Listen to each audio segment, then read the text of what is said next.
A snake came to my water trough on a hot, hot day, and I in pajamas for the heat, to drink there. In the deep, strange, scented shade of the great dark carob tree, I came down the steps with my pitcher, and must stand and wait, for there he was at the trough before me. He reached down from a fissure in the earth wall in the gloom, and trailed his yellow-brown slackness soft-bellied down over the edge of the stone trough and rested his throat upon the stone bottom. And where the water had dripped from the tap, in a small clearness, he sipped with his straight mouth, softly drank through his straight gums into his slack, long body, silently.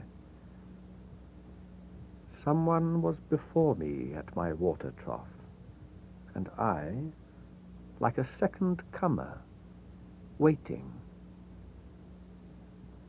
He lifted his head from his drinking, as cattle do, and looked at me, vaguely, as drinking cattle do, and flickered his two-forked tongue from his lips, and mused a moment, and stooped, and drank a little more, being earth-brown, earth-golden from the burning bowels of the earth, on the day of Sicilian July, with Etna smoking. The voice of my education said to me, he must be killed, for in Sicily the black snakes are innocent, the gold are venomous. And voices in me said, if you were a man, you would take a stick and break him now and finish him off. But must I confess how I liked him? How glad I was he had come, like a guest, in quiet, to drink at my water trough, and depart, peaceful, pacified, and thankless, into the burning bowels of this earth. Was it cowardice that I dared not kill him? Was it perversity that I longed to talk to him? Was it humility to feel so honored? I felt so honored. And yet those voices, if you were not afraid, you would kill him. And truly I was afraid. I was most afraid. But even so, honored still more that he should seek my hospitality from out the dark door of the secret earth. He drank enough and lifted his head dreamily, as one who has drunken, and flickered his tongue like a forked night on the air, so black, seeming to lick his lips, and looked around like a god, unseeing, into the air, and slowly turned his head, and slowly, very slowly, as if thrice a dream, proceeded to draw his slow length curving round and climb again the broken bank of my wall face.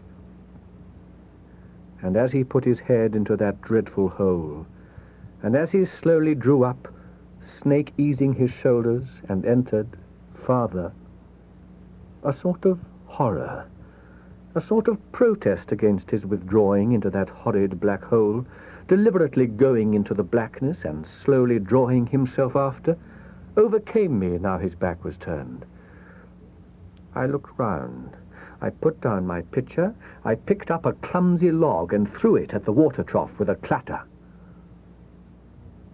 I think it did not hit him, but suddenly that part of him that was left behind convulsed in undignified haste, writhed like lightning, and was gone into the black hole, the earth-lipped fissure in the wall front, at which, in the intense, still noon, I stared with fascination. And immediately I regretted it. I thought, how paltry, how vulgar, what a mean act. I despised myself and the voices of my accursed human education. And I thought of the albatross, and I wished he would come back, my snake. For he seemed to me again like a king in exile, uncrowned in the underworld, now due to be crowned again. And so I missed my chance with one of the lords of life, and I have something to expiate. a pettiness.